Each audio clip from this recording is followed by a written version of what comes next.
প্রিয় শিক্ষার্থীবৃন্দ, স্টাডি ল্যাবের নতুন আরেকটি ক্লাসে আপনাদের সবাইকে স্বাগত। এই নতুন ক্লাসে আমি আপনাদের সাথে আছি, আমি তৌহিদা ইসলাম মেধা। জনসংখ্যার এই অঙ্কগুলো চক্রবৃদ্ধি সূত্রের মাধ্যমে সমাধান করব। তো চলো দেখি, তো আমাদের দেওয়া আছে কি সেটা আগে আমরা লিখব। দেওয়া আছে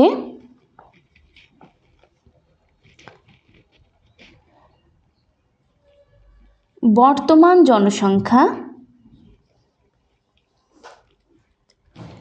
এবং জনসংখ্যা পি সমান 64 লক্ষ। ঠিক আছে, বর্তমান জনসংখ্যা 64 লক্ষ এবং প্রতি হাজারে 25 জন, অর্থাৎ এখানে জনসংখ্যা বৃদ্ধির হার, জনসংখ্যা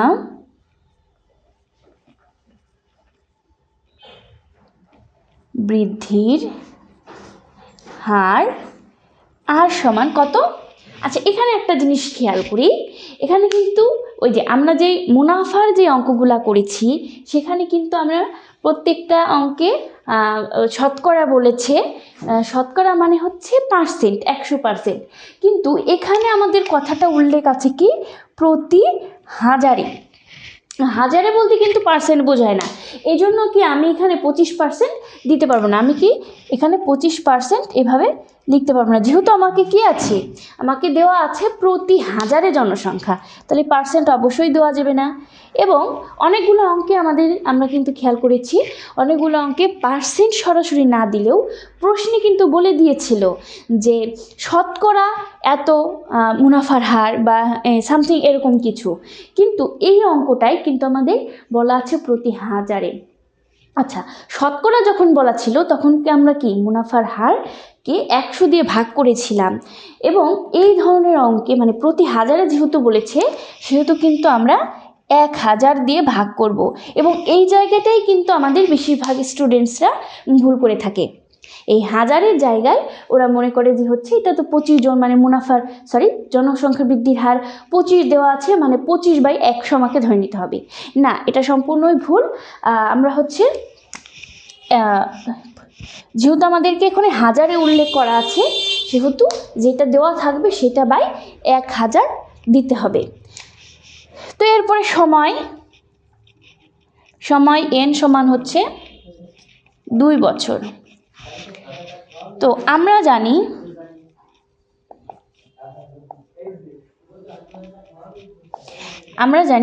তাহলে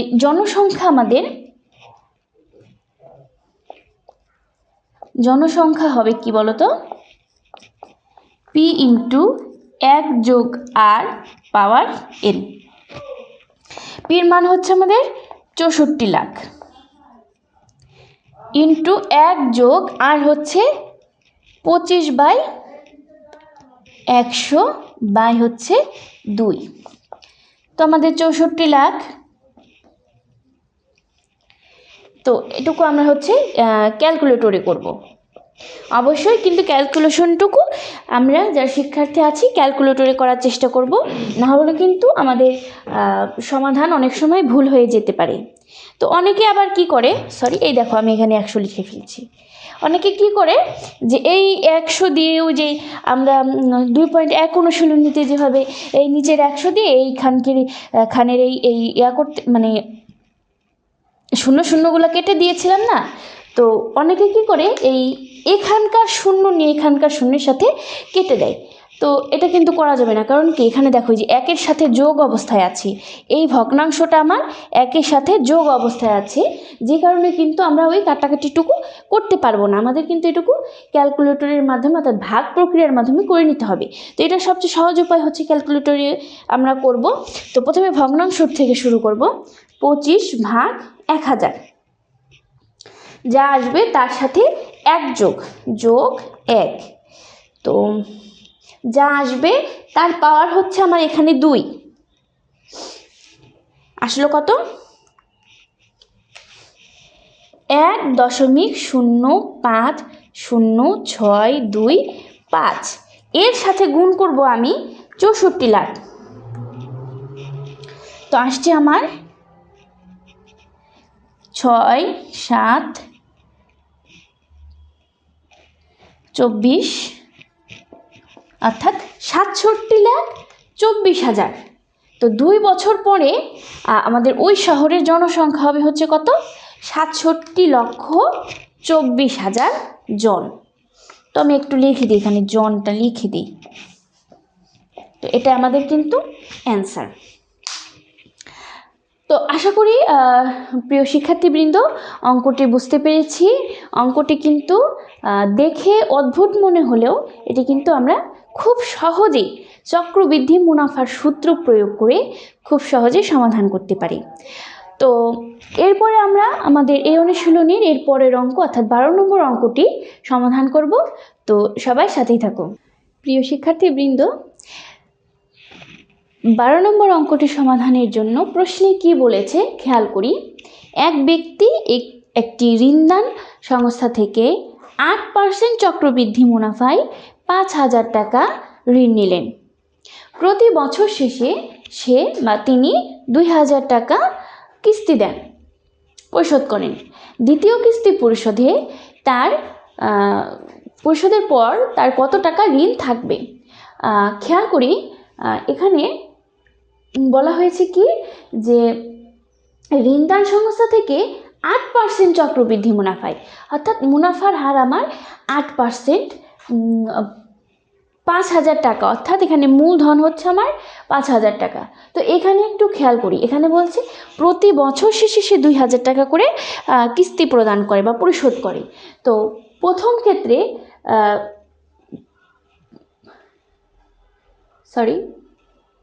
প্রথম কিস্তি পরিশোধের পরে যে টাকা থাকবে তার উপরে আবার তারপরের বছর মুনাফা মানে পরিশোধ করতে হবে, অর্থাৎ এখানে কিন্তু 2 ভাগে আমাদের অঙ্কটি করতে হবে। তো এখানে আমি লিখি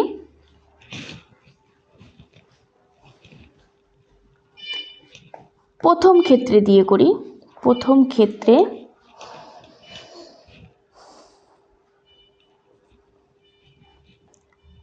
মূলধন P সমান 5,000 টাকা,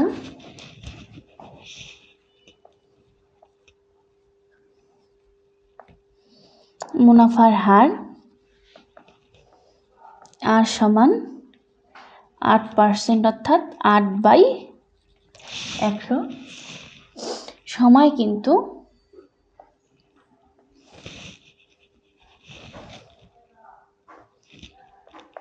n সমান, যেহেতু প্রথম কিস্তির ক্ষেত্রে মানে আমি প্রথম ক্ষেত্রে অর্থাৎ প্রথম কিস্তির পরের হিসাবটা করছি, তো এখানে আমি কিন্তু সময় 1 বছর দিব। তো খেয়াল করি এখন আমরা জানি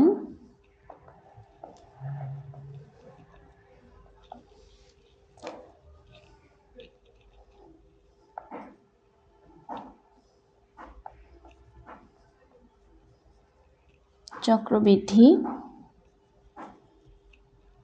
মূলধন P সমান C সমান P ইন্টু 1 যোগ R পাওয়ার N। তো এখানে P হচ্ছে আমাদের 5,000, 1 যোগ R হচ্ছে 8/100, পাওয়ার N হচ্ছে 1 বছর। তো এই এটি আমরা কি ক্যালকুলেটরে সমাধান করব। তো 5,000 ক্যালকুলেটর সমাধানের জন্য আগে আমরা ব্র্যাকেটের মধ্যকার কাজটুকু করব। 8/100 যোগ 1, পাওয়ার দিতে হবে না, কারণ কি পাওয়ার 1 আছে, পাওয়ার যদি 1 থাকে তাহলে কি সেইটাই ক্যালকুলেটরে টিপ লেগে কেটে গেল। 8/100 যোগ 1 আসছে হচ্ছে 1.08। 5,000 গুণ 1.08, এটিকে যদি আমি 5,000 দিয়ে গুণ করি তাহলে আসবে আমাদের 5,400 টাকা। তো এটিকে আমরা এভাবে করতে পারি, প্রথম কিস্তি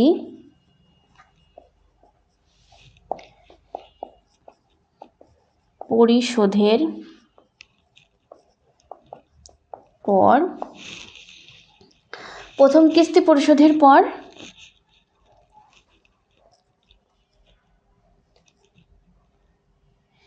ঋণ ৫,৪০০ বিয়োগ হচ্ছে ২,০০০। যেহেতু কি বলতো, আমাদের এই যে ২,০০০ টাকা করে সে পরিশোধ করেছে প্রতি বছরে, তাহলে একটু সমান দিয়ে এই পাশে লিখি, তাহলে আমাদের থাকবে হচ্ছে ৩,৪০০ টাকা। এবার এই ৩,০০০ টাকার উপরে, এই ৩,৪০০ টাকার উপরে আমাদের আরও কত টাকা, এক বছরে কত টাকা মুনাফা মূলধন আসবে, সেটা থেকে আমার দ্বিতীয় কিস্তি অর্থাৎ ২,০০০ টাকা বাদ দিলে যে টাকাটা আসবে সেটাই আমাদের দ্বিতীয় কিস্তির পরে তার ঋণ থাকবে। তো এখানে দ্বিতীয় ক্ষেত্রে আমাদের খেয়াল করি, দ্বিতীয় ক্ষেত্রে কিন্তু মূলধন আমাদের এই যে ৩,4০০ টাকা। দ্বিতীয় ক্ষেত্রে মূলধন P সমান ৩,৪০০ টাকা। মুনাফার হার কিন্তু সমান থাকবে, মুনাফার হার আর হচ্ছে ৮/১০০। সময় কিন্তু ওই যে আমাদের যেহেতু প্রতি বছরেরটা এক বছরটা আমি হিসাব করেছি, আর এখন হচ্ছে তার পরের বছর, অর্থাৎ এখানেও সময় ১ বছর। তাহলে আমরা জানি চক্রবৃদ্ধি মূলধন আমাদের কত, এখানে পির জায়গায় লিখবো হচ্ছে ৩,৪০০ ১ যোগ ৮/১০০, এখানেও কিন্তু পাওয়ার ১। তো ৩,৪০০ গুণ হচ্ছে আমাদের কত, এখানে এটুকু ক্যালকুলেশন করলে কত আসে, ১.০৮, এবং এই ৩,৪০০-র সাথে ১.০৮ গুণ করলে কত হয়,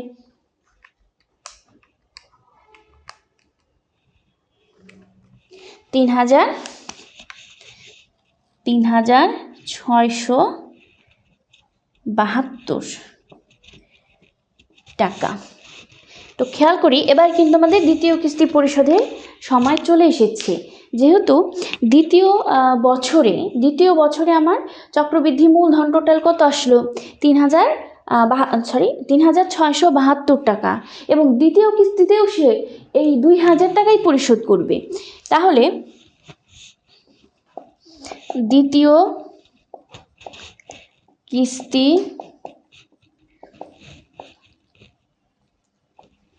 পরিশোধের পর ঋণ থাকবে, খেয়াল করি আমাদের ঋণ টোটাল আছে কত, ৩,৬৭২, এবং সে কিস্তি দিবে অর্থাৎ সে জমা দেবে কত, ২,০০০ টাকা। তো আমাদের এই ৩,৬৭২ থেকে ২,০০০ টাকা বাদ দিলে থাকে হচ্ছে ১,৬৭২ টাকা। অর্থাৎ দ্বিতীয় কিস্তি পরিশোধের পরে ওই ব্যক্তির ঋণ থাকবে কত, ১,৬৭২ টাকা। তো আশা করি অঙ্কটি বুঝতে পেরেছি। তো অঙ্কটি কিন্তু আমি আবারও বলছি, দুটি ধাপে করব। যেহেতু সে প্রতি বছর কি করে, ১ বছর পর পর কিস্তি প্রদান করে, তাহলে প্রথম ১ বছরে তার হচ্ছে চক্রবৃদ্ধি মুনাফা আসলো কত, চক্রবৃদ্ধি মূলধন আসলো ৩,৪০০ টাকা, এবং প্রথম কিস্তির পর সে টাকা দিছে ২,০০০ টাকা। এজন্য কি প্রথম কিস্তির পরে তার মূলধন থাকলো হচ্ছে ৩৪০০ টাকা। এই ৩৪০০ টাকার উপরে সে দ্বিতীয়বার চক্রবৃদ্ধি মূলধন হচ্ছে ৩,৬৭২ টাকা, এবং দ্বিতীয় কিস্তির পর তার সেই ৩,৬০০ থেকে ২,০০০ টাকা বাদ দিলে থাকে হচ্ছে ১,৬৭২ টাকা তার ঋণ থাকবে। তো আশা করি বুঝতে পেরেছি। এরপরে আমরা এরপরের অঙ্কটি, এরপরে কিন্তু দুটি সৃজনশীল আছে। তো আমরা এই ক্লাসে একটি সৃজনশীল নিয়ে আলোচনা করব। তো সবাই সাথেই থাকো। 13 নম্বর সৃজনশীলটি সমাধানের জন্য আমি বোর্ডে 13-এর ক এবং খ প্রশ্নটি তুলে রেখেছি। যেহেতু অঙ্ক করতে গেলে বোর্ডে জায়গা হবে না, এজন্য আমি গ নম্বর প্রশ্নটি পরে তুলে এককভাবে সমাধান করব। তো উদ্দীপকে কি বলেছে সৃজনশীলে সেটি আগে খেয়াল করি।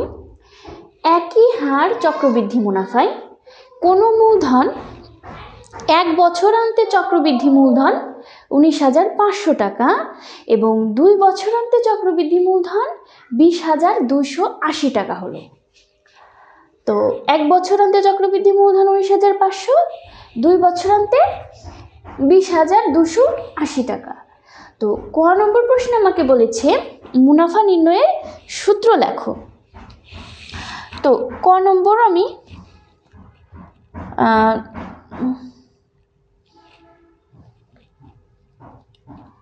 এভাবে লিখতে পারি।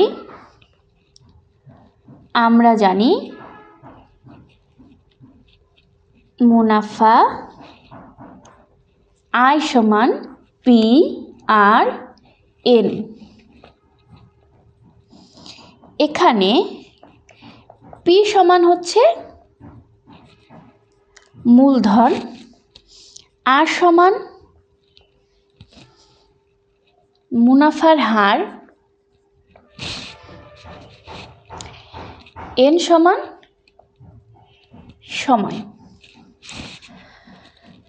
তো আশা করি সূত্রটি সবার মুখস্থই আছে, তারপরেও আমি লিখে দিলাম। খ নম্বর বলেছে মূলধন নির্ণয় করো।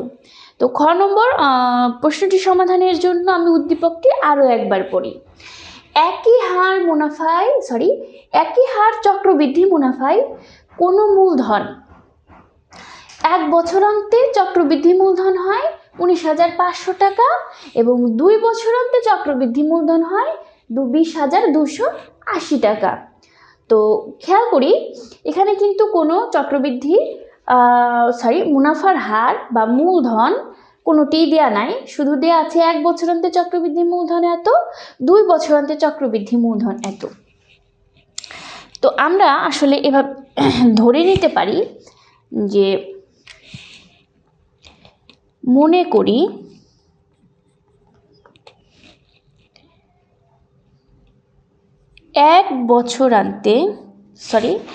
এভাবে না ধরে R% মুনাফার হারে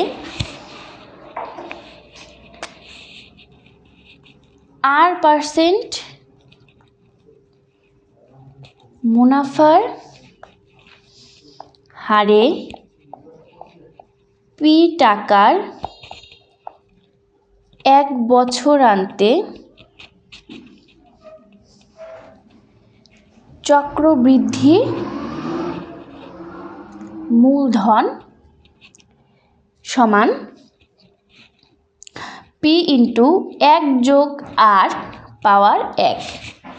ঠিক আছে, যে R% মুনাফার হারে পি টাকার 1 বছরান্তে মুনাফার হার হচ্ছে পি ইন্টু 1 যোগ আর পাওয়ার এন, এবং 2 বছরান্তে চক্রবৃদ্ধি মূলধন পি ইন্টু 1 যোগ আর পাওয়ার 2। ঠিক আছে, তো এটা আমি হচ্ছে আমার ধরা মান, অর্থাৎ R% মুনাফার হার এবং হচ্ছে পি টাকা মূলধন, এই দুইটা আমি ধরে নিয়ে এই সূত্র দুটা প্রতিষ্ঠা করলাম।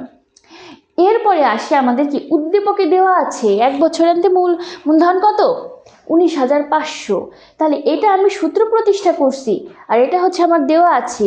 তাহলে আমি শর্ত মতে কি লিখতে পারি, শর্ত মতে এই পি ইন্টু 1 যোগ আর পাওয়ার 1 দিলাম না, সমান হচ্ছে 19,500, এবং এটাকে আমি 1 নং সমীকরণ ধরলাম।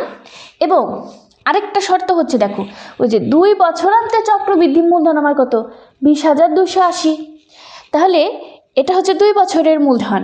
তাহলে আমি এইভাবে লিখতে পারি পি ইন্টু 1 যোগ আর পাওয়ার হচ্ছে 2 সমান হচ্ছে 20,280। এটা হচ্ছে আমাদের 2 নং সমীকরণ। তো প্রিয় শিক্ষার্থীবৃন্দ, আশা করি বুঝতে পেরেছি যে আমি এটা হচ্ছে আমার ধরা মানের সূত্র এবং এটা হচ্ছে আমার দেওয়া আছে। যেহেতু আমাকে এখানে মুনাফার হার বা মূলধন কোনোটি সঠিকভাবে কোনোটির মানে দেওয়া নেই, সেহেতু আমি কি এটা ধরে সূত্র প্রতিষ্ঠা করে এবং ওই মানের সমান আকারে লিখে দুইটি সূত্র প্রতিষ্ঠা করছি। এবং এই দুইটি সূত্র যদি আমি এই দুইটি সমীকরণ যদি আমি সমাধান করি তাহলে কিন্তু আমার সমাধান আমি পেয়ে যাব। তো এই দুটি সমীকরণ অনেকভাবে সমাধান করা যায়। তো সবচেয়ে সহজ পদ্ধতি হচ্ছে এই 2 নং সমীকরণকে 1 নং সমীকরণ দ্বারা ভাগ, তাহলে মানে অর্থাৎ 2 নং ভাগ 1 নং।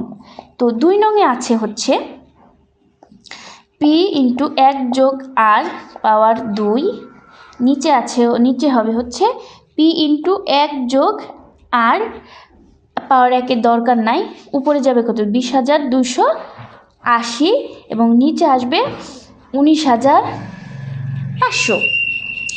ঠিক আছে, তো এবার খেয়াল করি এই সমীকরণের এই পি কাটা এবং উপরে একটাই 1 + r to the power 1 + r পাওয়ার 2টা আর নিচে আছে 1 + r একটা।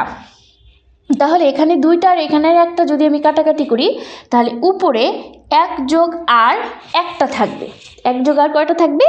একটা থাকবে।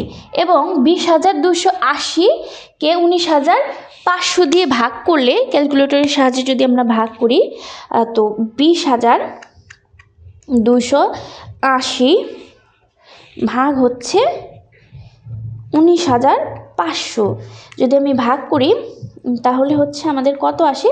1.04 টাকা আসে। 1.04। তো আমি যদি আর এর মানটা বের করতে চাই তাহলে আমি 1 ওই পাশে নিয়ে গিয়ে বিয়োগ করি। 1.04 বিয়োগ হচ্ছে 1, সুতরাং আর আসবে আমাদের হচ্ছে 0.04%। 1 লিখে ফেলেছি, এটা আর হবে, আর আসবে হচ্ছে কত আমাদের 1.04 হচ্ছে আমাদের আর। তো খেয়াল করি প্রিয় শিক্ষার্থীবৃন্দ, আমি কিন্তু মুনাফার হার একটি পেয়ে গিয়েছি, মুনাফার হার। এবং এখন আমাদের প্রশ্নে অর্থাৎ খ নম্বর প্রশ্নে কিন্তু বলেছে যে মূলধন নির্ণয় করো।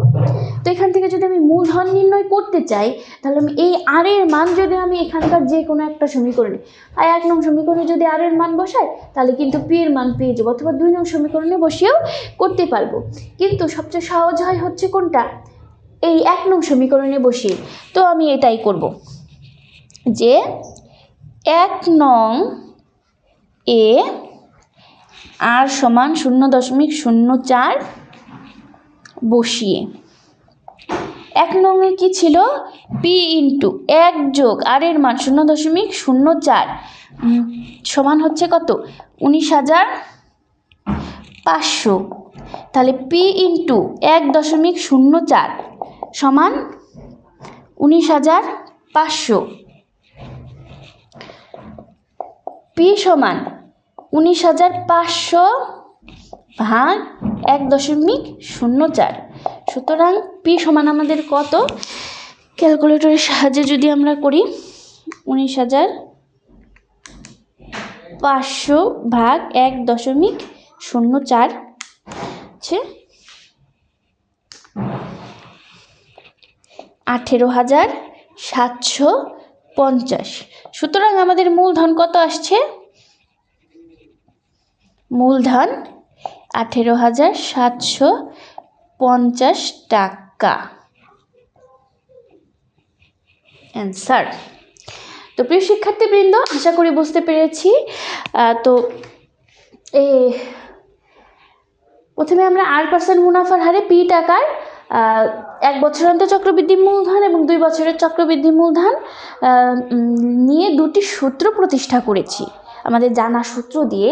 তো সেখান থেকে আমরা শর্তমতি দিয়ে, যেহেতু 1 বছরান্তে চক্রবৃদ্ধি মূলধন আমার 19,500 এবং 2 বছরান্তে 20,280 টাকা আমাদের উদ্দীপকে দেওয়া আছে, তো সেখান থেকে আমি 2টা সমীকরণ প্রতিষ্ঠা করেছি।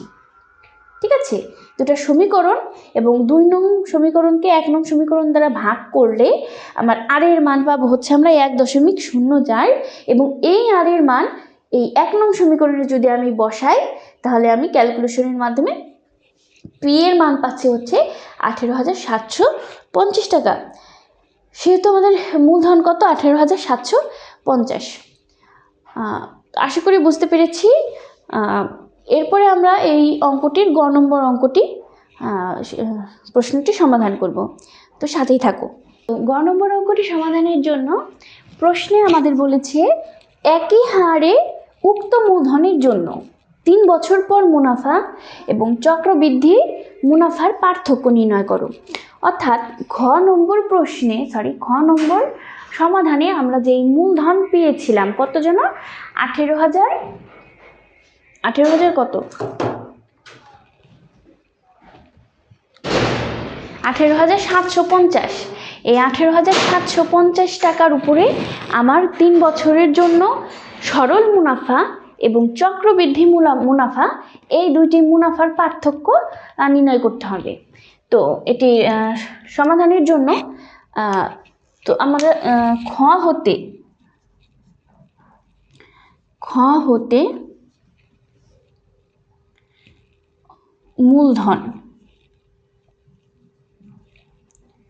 মূলধন পি সমান 18,750 টাকা, মুনাফার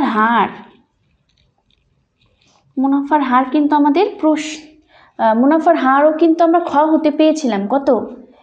0.04 এবং সময় কত? সময় হচ্ছে আমাদের 3 বছর। তো খেয়াল করি এই 3টি উপাদান দেওয়া থাকলে আমি কিন্তু আমাদের এই সরল মুনাফা বের করতে পারবো, চক্রবৃদ্ধি মুনাফাও বের করতে পারবো। তো প্রথমে আমরা সরল মুনাফা বের করি। তো আমরা জানি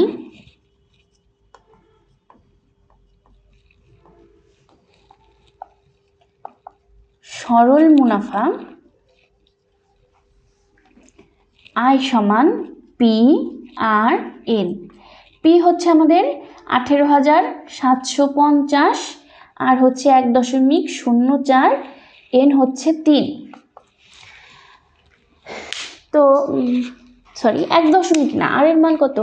0.04। তো এটিকে যদি আমি ক্যালকুলেশন করি 18,750-এর সাথে 0.04 গুণ সময় হচ্ছে 3 বছর, তাহলে আমাদের মুনাফা আসবে কত? 2250 টাকা। এটি হচ্ছে আমার সরল মুনাফা। তো এবার খেয়াল করি চক্রবৃদ্ধি মুনাফার জন্য আসলে আমাদের চক্রবৃদ্ধি মুনাফার কিন্তু সরাসরি সূত্র আমরা হচ্ছে কি জানি? C minus P. সির আবার কি? আমাদের চক্রবৃদ্ধি মূলধন। তো প্রথমে আমাদের চক্রবৃদ্ধি মূলধনটা বের করে নিতে হবে, তারপরে কিন্তু আমরা চক্রবৃদ্ধি মুনাফা বের করতে পারবো। তো এভাবে লিখি, চক্রবৃদ্ধি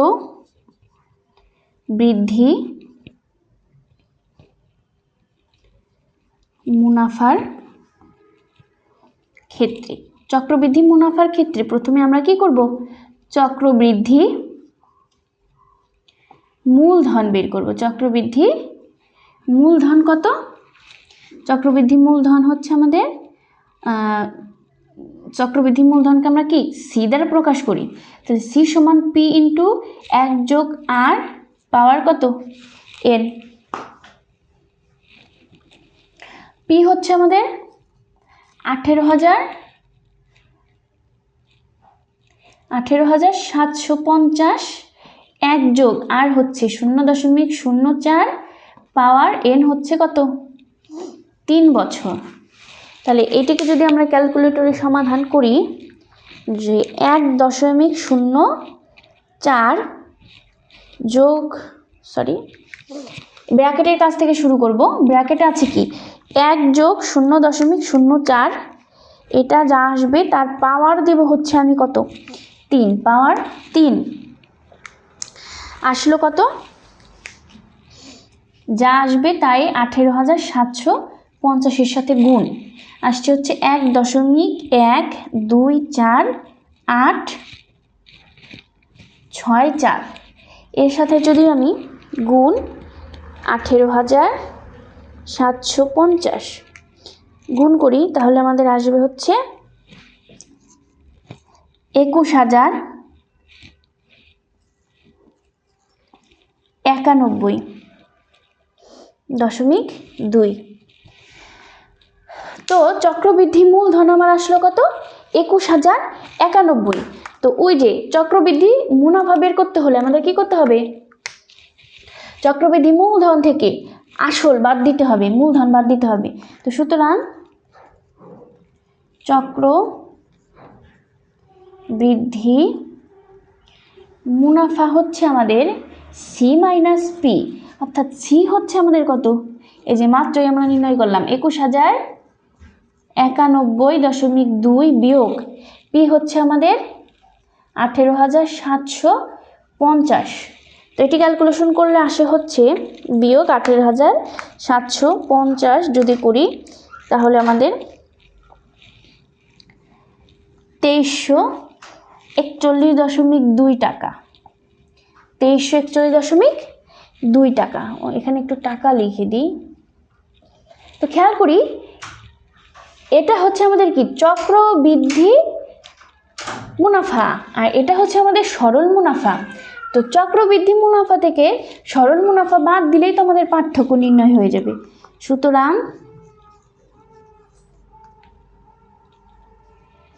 পার্থক্য হচ্ছে আমাদের, যেহেতু এটা বড়, চক্রবৃদ্ধি মুনাফা বড়, সেহেতু এটা থেকে আমরা এটা বাদ দিব।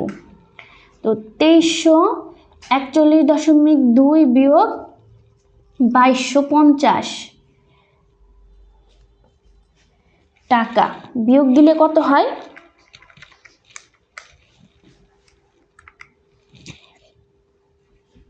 91.2 টাকা হচ্ছে আমাদের পার্থক্য। চক্রবৃদ্ধি মুনাফা এবং সরল মুনাফার পার্থক্য হচ্ছে আমাদের কত? 91,002 টাকা। তো প্রিয় শিক্ষার্থীবৃন্দ, অঙ্কটি কিন্তু একদমই ইজি ছিল। যে আমরা ঘ থেকে যেই মুনাফার হার এবং মূলধন পেয়েছিলাম, সেই মুনাফার হার এবং মূলধন ব্যবহার করে প্রথমে আমরা সরল মুনাফা বের করেছি, তারপরে চক্রবৃদ্ধি মুনাফা নির্ণয়ের জন্য আবার কি চক্রবৃদ্ধি মূলধনটা আগে নির্ণয় করে নিয়ে লাগছে। তো চক্রবৃদ্ধি মুনাফা বের হয়েছে আমাদের কত? 2341.2 টাকা। এটি থেকে চক্রবৃদ্ধি সরল মুনাফা যদি আমি বাদ দেই 2250 টাকা, তাহলে আমাদের এই দুটির পার্থক্য আসে হচ্ছে কত? 91.2 টাকা হচ্ছে আমাদের চক্রবৃদ্ধি এবং সরল মুনাফার পার্থক্য। এটাই কিন্তু আমাদের কি অ্যান্সার। ধন্যবাদ সুপ্রিয় শিক্ষার্থীবৃন্দ। আজকে আমাদের ক্লাস এই পর্যন্তই। এরপরে আমরা এই অনুশীলনীর পরের অঙ্কটি, অর্থাৎ পরের সৃজনশীল এবং কিছু সংক্ষিপ্ত প্রশ্ন আছে, সেই প্রশ্নগুলো সমাধান করব। তো সেই পর্যন্ত সবাই সাথে থাকুন, সুস্থ থাকুন, ভালো থাকুন।